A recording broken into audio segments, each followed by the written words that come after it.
En esta mañana vamos a continuar con el tema de los atributos de Dios, en este caso atributos incomunicables, y vamos a estar desarrollando el tema de la presencia de Dios. Vamos en el desarrollo de la exposición de este tema, vamos a estar hablando de la presencia de Dios aplicada al tema de la salvación. Vamos a estar también viendo algunas cosas de lo que es el decreto de Dios, la soberanía de Dios, el libre albedrío. Eh, Todo esto pues enlaza el tema de la presencia de Dios.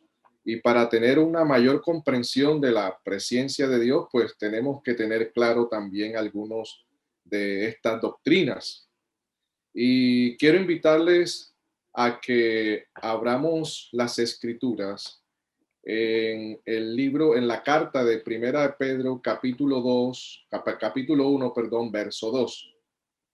Primera de Pedro, capítulo 1, verso 2. Voy a leerlo en la Reina Valera de 1960.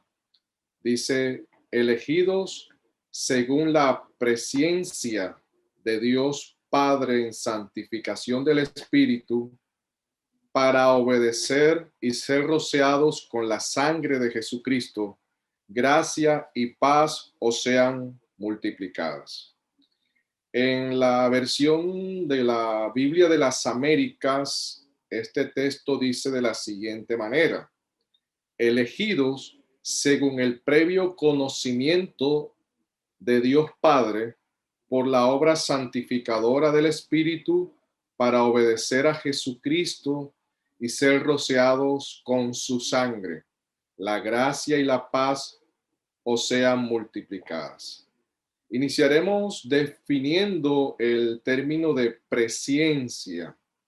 Presencia en el texto de la Reina de Reina Valera, es una palabra griega que se llama prognosis, que significa conocimiento previo o preconocimiento. Entonces, presencia es conocimiento previo o preconocimiento, un aspecto de la omnisapiencia de Dios por el que los acontecimientos futuros son conocidos por él de antemano o anticipado conocimiento. Romanos 8:29 es un texto que también está conectado con el versículo que acabamos de leer.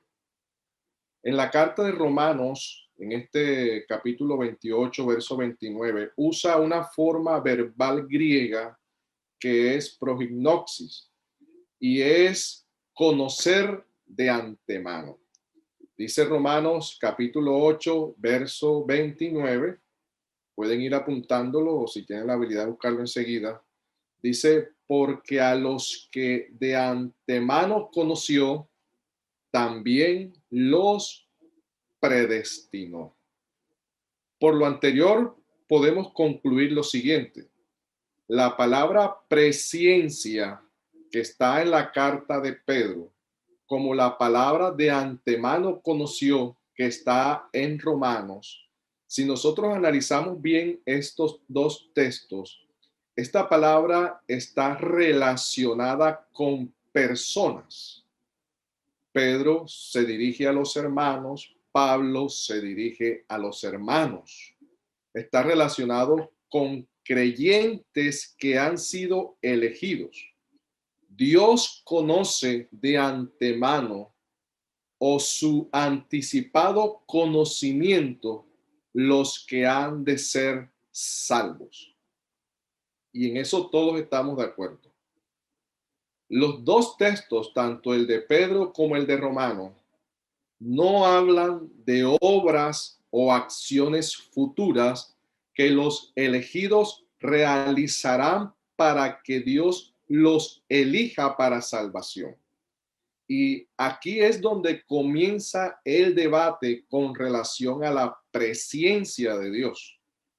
Los carismáticos pentecostales y demás, a los cuales se identifican con la teología de Jacobo Arminio, o se denominan o se etiquetan arminianos, ellos sostienen lo siguiente con relación a la presencia de Dios y la salvación. Dicen, Dios, quien en su previo conocimiento de todas las cosas, conoció de antemano qué persona aceptaría o rechazaría el evangelio, quién ejercerían o quiénes ejercerían fe y quiénes serían incrédulos, quiénes serían obedientes al llamado para salvación y quiénes permanecerían en incredulidad.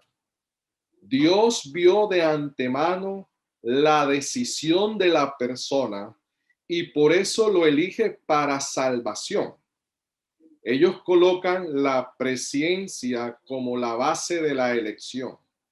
Dios eligiendo porque Él conoció de antemano quiénes lo aceptarían. Eso creo que la gran mayoría estamos relacionados con esta posición arminiana en muchas iglesias. Así interpretan de esta manera las iglesias carismáticas, pentecostales, arminianas y demás el tema de la elección. Dios por su presciencia ve de antemano condición en el hombre y así lo escoge para salvación. Por eso defienden lo que conocemos como elección condicional. Y de acuerdo al concepto que se tenga de presciencia, va a definir si nos vamos por un lado o por el otro. Y por eso es que ellos apelan a la condición condicional. Dios ve condición en el hombre para elegirlo, para salvarlo. El entendimiento de la doctrina de la presciencia define la base soteriológica, valga la aclaración, o de salvación en las siguientes dos proposiciones. Número uno, o que el hombre o tiene el hombre méritos, poder o voluntad para inclinar a Dios en sus decisiones, de tal manera que Dios en su conocimiento previo vio la obediencia voluntaria del hombre y lo premia con escogerlo. O Dios tiene poder para elegir libremente al que quiere salvar de acuerdo a su misericordia, libre voluntad y soberanía. Entonces, algunas de estas dos proposiciones tiene que estar equivocada. O una es cierta o la otra no es verdadera. No hay un puente que las pueda unir, como muchas veces uno ha encontrado en algunas teologías alternas. Pero veamos cuál es el testimonio de la escritura o la escritura, qué validez da a estas dos proposiciones.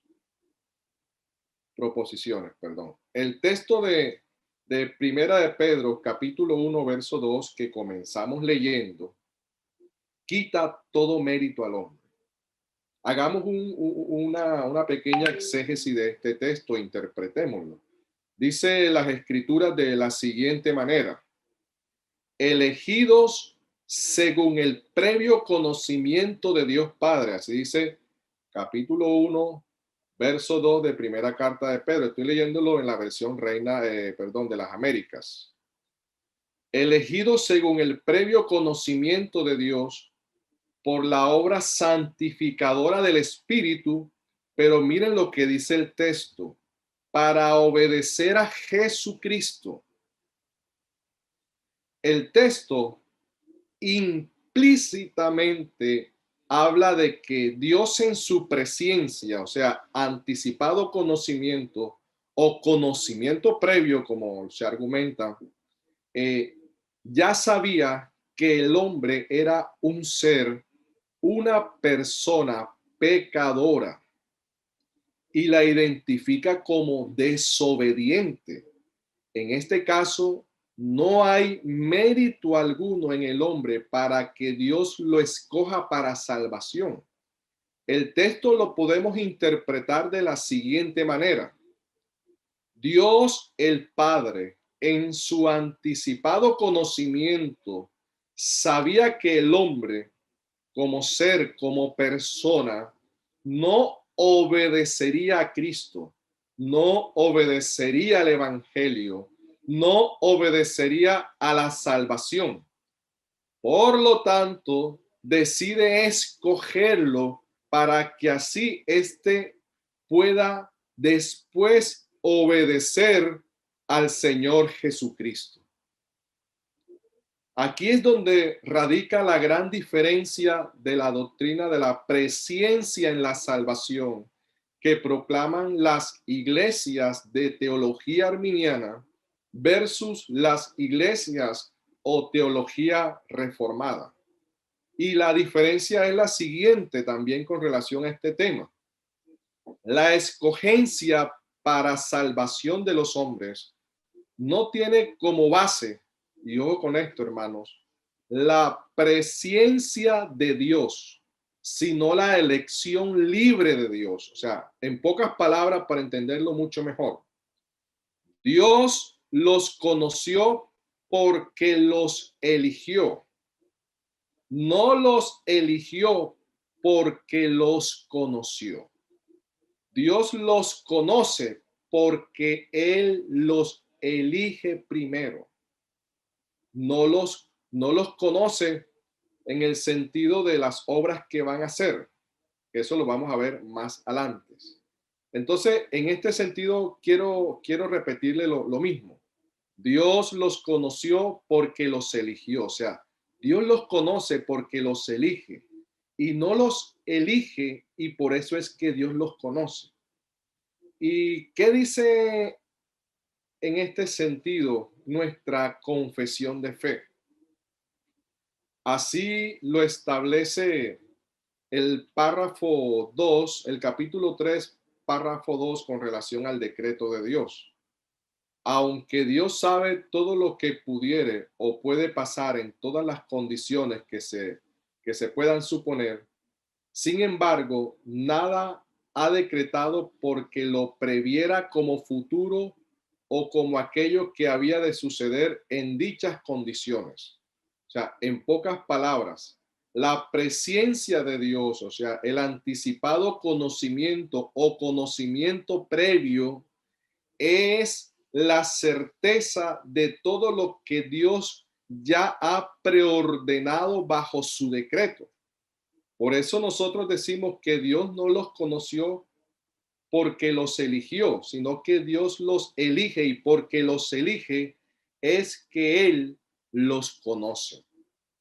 En pocas palabras, esto es el gran debate que ha habido con relación a esta doctrina. Pero, ¿qué dicen las escrituras con esto que hemos dicho? Isaías 46, verso 10 dice que con relación a Dios, que declaró el fin desde el principio y desde la antigüedad lo que no ha sido hecho. Yo digo, mi propósito será establecido y todo lo que quiero realizaré. Está hablando el Señor en Isaías, desde el que Él establece, que Él declara el fin desde el principio, desde la antigüedad, de lo que no ha sido hecho. Y dice que su propósito será establecido y todo lo que quiere realizará. Ese mismo pensamiento lo tenía el salmista cuando escribió el Salmo 115, verso 3. Nuestro Dios está en los cielos. Todo lo que quiso ha hecho. Todo lo que Dios quiso ha hecho. Y el Salmo 135, verso 6 dice, todo lo que el Señor quiere lo hace en los cielos y en la tierra, en los mares y en todos los abismos. Dice el doctor R.L. Dackney, un teólogo presbiteriano estadounidense, él ya falleció en 1800 algo. Él dice lo siguiente: la única manera que algún objeto pueda haber pasado en la mente de Dios de lo meramente posible a lo inevitablemente cierto es si Dios mismo hubiese determinado llevarlo a cabo, o lo que hubiese permitido de manera intencional o deliberada por medio de otro agente que expresamente hubiese creado para dicho propósito. Para entenderlo mucho mejor, hay también un comentario que dice el doctor A. H. Strong, un teólogo bautista, escribió: en la eternidad no pudo haber sido una causa, en la eternidad no pudo haber habido una causa alguna de la existencia futura del universo fuera de Dios mismo, ya que entonces solo Dios existía. En la eternidad, Dios previó que la creación del mundo y todas sus leyes haría segura la historia hasta su más insignificante detalle. Pero Dios decretó la creación y la institución de estas leyes. Al crear y establecer dichas leyes, Dios decretaba todo lo que habría de acontecer. Es decir, Dios previó los eventos futuros del universo con absoluta certeza, porque Él lo había decretado. En resumen, el doctor Strong, tal como él dijo, el decreto viene antes de la presciencia de manera lógica, pero no cronológica. Dice el libro de la predestinación de Lorraine lo siguiente: Dios conoce el destino de cada persona, no meramente antes de que la persona escoja en esta vida, sino desde la eternidad, ya que su presciencia es perfecta por todo lo que ha preordenado. Es necesario recordar la definición de decreto de Dios que enseña nuestra Confesión Bautista de Londres de 1689 en el capítulo 3, párrafo 1, con relación al decreto, porque sé que pueden pasar algunas, se les puede estar haciendo algunas preguntas, pero quiero ir despejándolas.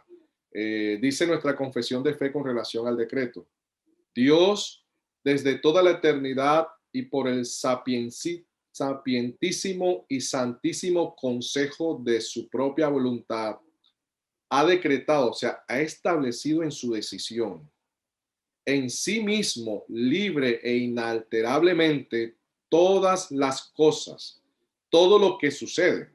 Sin embargo, de tal manera que por ello Dios ni es el autor del pecado, ni tiene comunión con nadie, ni con él mismo en ese sentido, ni se hace violencia a la voluntad de la criatura, ni se quita la libertad o contingencia a las causas secundarias, sino más bien que la establece, en lo cual se manifiesta su sabiduría en disponer todas las cosas y su poder y fidelidad en llevar a cabo sus decretos. Muchos dicen, si la presciencia de Dios tiene como base su decreto para escoger o elegir, y si Dios escoge para salvación de su libre voluntad y da de su libre amor salvífico del que quiere tener misericordia, ¿dónde queda el libre albedrío del hombre para escoger a Dios si Dios es el que escoge al hombre para salvarlo? ¿Eso no anula la voluntad del hombre o la responsabilidad humana? Eso es lo que muchas veces se argumenta con relación a este tema desde una postura reformada. Y para responder lo siguiente, para responder lo anterior, puedo decir lo siguiente. La teología arminiana enseña que Dios, porque conoció, escogió.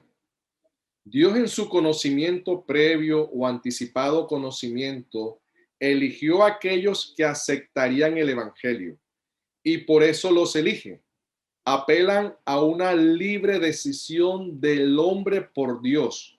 Defienden el libre albedrío porque el hombre escoge a Dios. O sea, en este caso, el hombre da el primer paso para la salvación y Dios lo completa. Si decimos que Dios escogió porque en su presencia vio de antemano una obra o una acción del hombre, estaríamos diciendo que Dios escoge con base a obra o acción del hombre. Dios vio una condición en el hombre para escogerlo. O sea, Dios vio una condición fuera de él mismo. O sea, Dios mismo fuera de su ser vio una condición buena del hombre para escogerlo. El testimonio de las Escrituras es que Dios no vio en su preconocimiento una condición de obra, acción o fe en el hombre, la cual lo inclinara a escogerlo para salvación. Un texto bastante conocido es Romano, cuando habla de la elección de Jacob y Esaú. Dice que a Jacob amé, mas a Esaú aborrecí. Capítulo 8, verso 11. Dice, aún, pues no había aún nacido, ni habían hecho aún ni el bien ni el mal, para que el propósito de Dios conforme a la elección permaneciese. No por las obras, sino por el que llama. Y puedes seguir leyendo este capítulo de Romanos 8 en la casa, pero está hablando con relación a Jacob y a Esaú. Y el testimonio de las Escrituras es que no habían aún nacido.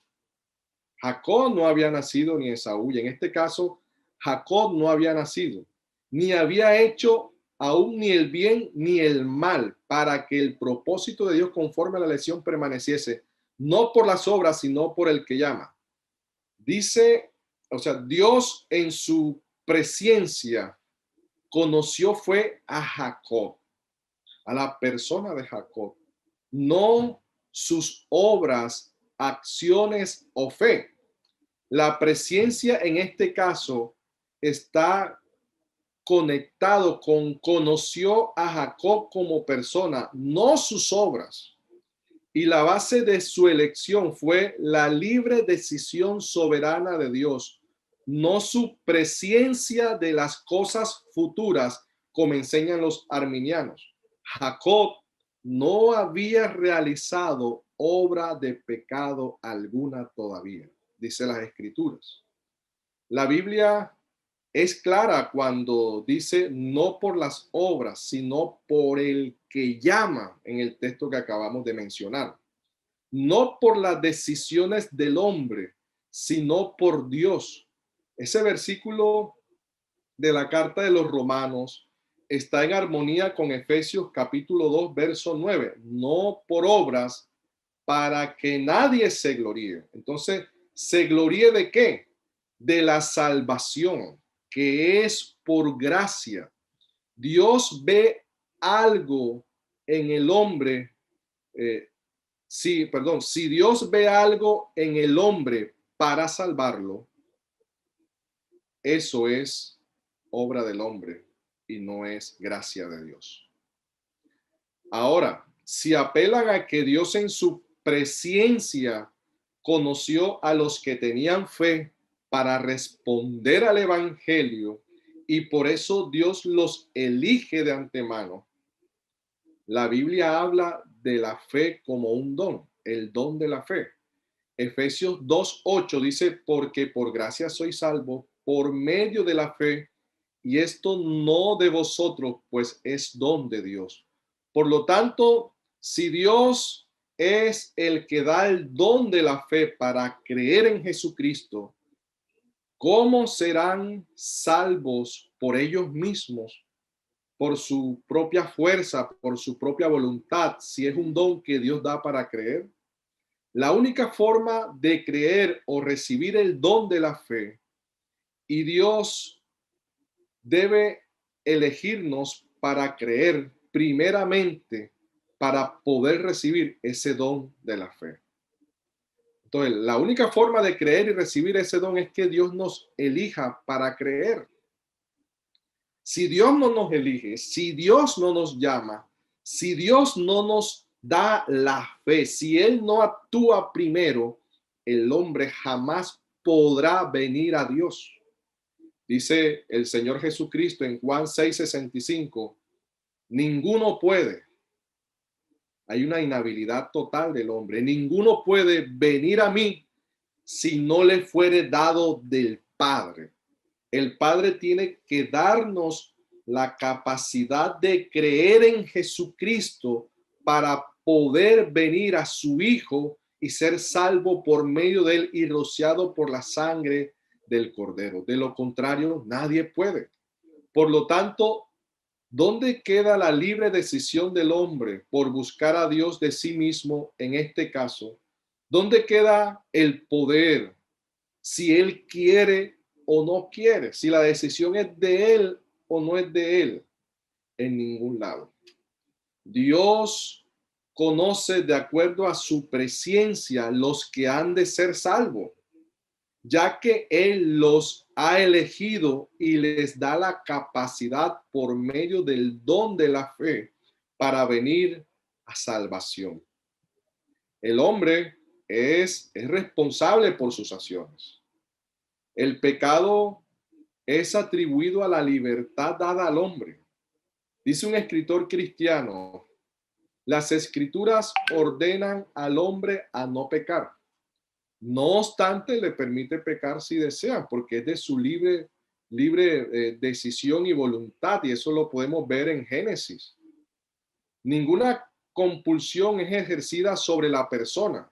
La persona simplemente es dejada al ejercicio libre de su propia naturaleza, y solamente la persona es responsable.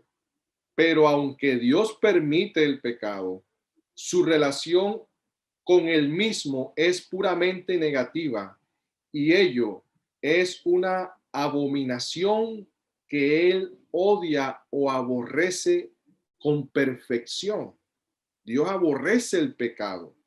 Y el motivo de Dios al permitir el pecado, y ojo con esto porque muchos nos confundimos en este término, es que el motivo de Dios al permitir el pecado y el motivo del hombre al cometerlo son radicalmente diferentes. Y ahí es donde muchos cruzamos la línea y enredamos esta doctrina.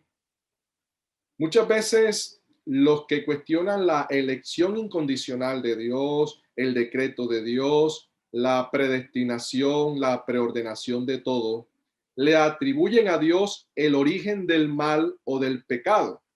Y muchas veces, sin necesidad de eso, cuestionan a Dios con relación a su omnisciencia y se preguntan, ¿por qué Dios en su omnisciencia, sabiéndolo todo, no evitó que el pecado entrara en el hombre? Usted nos ha hecho esa pregunta y creo que es una pregunta que muchos cristianos se la han hecho. Y eso tiene una respuesta. El Señor le advirtió a Adán, el día que de él comieres ciertamente morirás. Otros dicen, si Dios en su presciencia conoce a las personas escogidas para salvación, porque él las elige, también no sabía que muchas personas serán condenadas. Y se hacen esa pregunta también con relación a la presciencia que Dios elige y a los que elige los conoce. Hay un teólogo escocés llamado Ronald Fairbairn, disculpen la pronunciación, da una respuesta corta a esas preguntas, pero muy clara. Una respuesta simple, pero no simplista. Una respuesta muy profunda, pero muy bien resumida. Él escribió lo siguiente, pero ¿por qué Dios creó a un ser capaz de pecar? Él hace la pregunta, pero ¿por qué Dios creó a un ser capaz de pecar?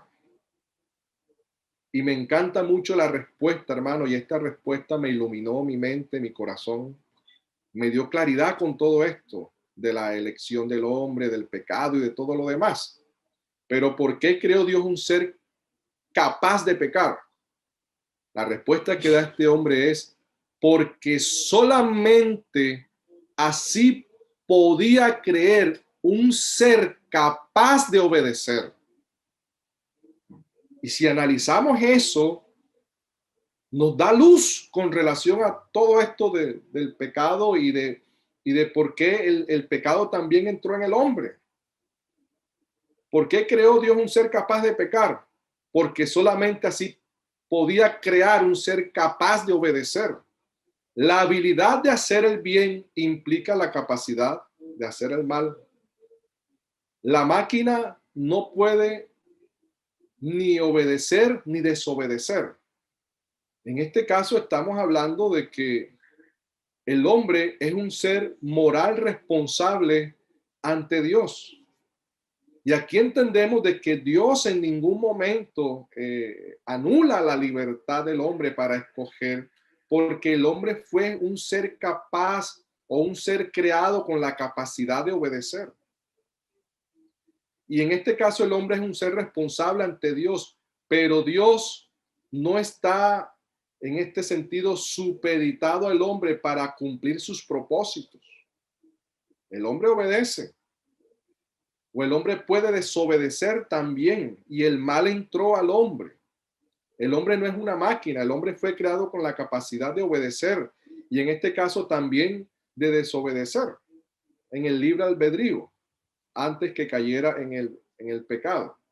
Pero Dios no está supeditado en sus propósitos eternos a lo que el hombre haga o no haga.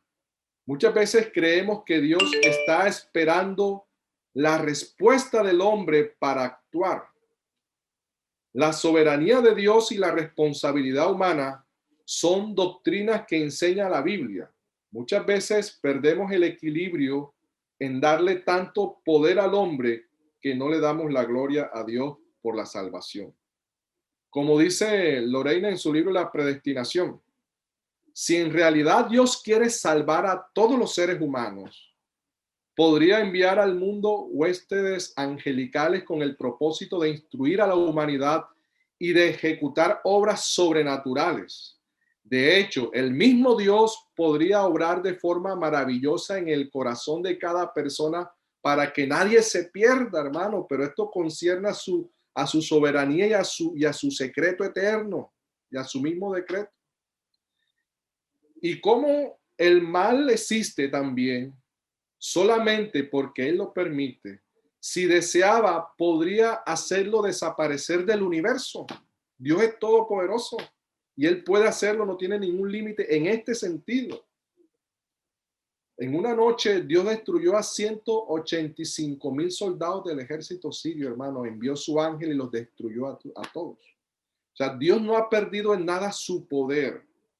Y es deshonroso en gran manera suponer que Él está luchando de continuo con la raza humana, tratando de hacer lo que Él más pueda sin lograr o sin poder llevar a cabo sus propósitos porque el hombre se lo impide. Suponer que sus planes pueden fallar o que sus esfuerzos se pueden malograr es degradarlo al nivel de sus criaturas. Isaías 14 del 24 al 27 dice lo siguiente: el Señor de los ejércitos juró diciendo, ciertamente se hará de la manera que lo he pensado y será confirmado como lo he determinado, porque el Señor de los ejércitos lo ha determinado, y ¿quién lo impedirá? Y su mano extendida, ¿quién la hará retroceder? Hermanos, si la elección de tu salvación tiene como base que Dios en su presencia te escoge desde antes de la fundación del mundo, porque tú responderías al evangelio, entonces surge una pregunta.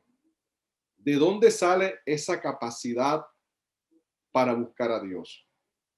La Biblia enseña en Romanos capítulo 3 del verso del 10 al 11 que no hay justo ni a uno, no hay quien entienda, no hay quien busque a Dios.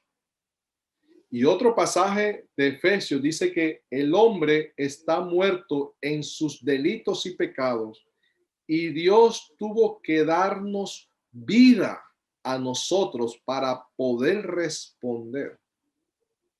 Y podemos ver en medio de todas estas preguntas, la respuesta es que Dios en su presencia te conoció a ti de forma personal, no de forma corporativa como enseña el arminianismo. No, Dios salvó a un número de personas y ese X número de personas tiene un número limitado, el número de los escogidos, pero entonces esa salvación corporativa en el sentido de números, ahí van a ir entrando todos aquellos que acepten y hasta que se complete el número de los escogidos, entonces después ese número corporativo se cierra, ¿no? Dios conoció fue a personas como tal. Te conoció a ti primero, por eso te escogió y por eso Él te llamó y te dio la capacidad de venir a Él y poder responder así a su llamado. No nos escogió porque Él sabía que nosotros íbamos a responder al llamado de Él, porque el testimonio de las Escrituras no es ese. No hay quien busque a Dios, no hay bueno ni aun uno. El hombre está muerto en sus delitos y pecados. Si el Padre no le trae al Hijo, el hombre no puede venir. Por lo tanto, es Dios tomando la acción de traernos. Y Dios nos elige de su libre decisión, de su libre voluntad, de su soberanía. Y por eso es que Él nos conoce desde antes y desde antes de la fundación del mundo. Y por eso es que somos sus elegidos. Y para ir terminando, hermanos, las escrituras dicen en el Evangelio de Mateo, capítulo 7, verso 23. Y entonces les declararé, nunca os conocí, apartados de mí, hacedores de maldad. Dios no está negando su omnisciencia. Simplemente está confirmando que el Señor en el día final no conocerá para salvación a los no elegidos, los cuales son responsables por su condenación. Y hermano, esta doctrina tiene un gran consuelo para nosotros. No nos ponemos a cuestionar la elección de Dios, ni la presencia de Dios para la elección y para salvación.